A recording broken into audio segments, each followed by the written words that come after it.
যাও ওকে বাড়িতে পৌঁছে দিয়ে এসো।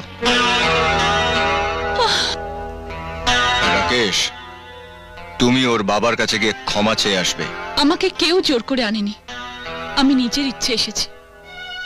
আমি তোমাকেই স্বামী হিসেবে মেনে নিয়েছি।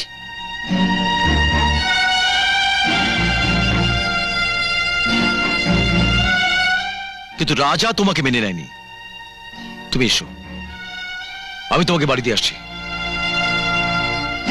দাঁড়াও,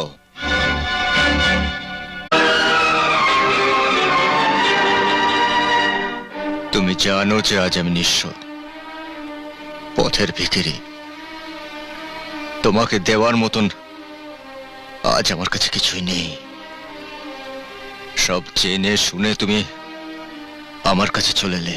কে বললো কিচ্ছু নেই?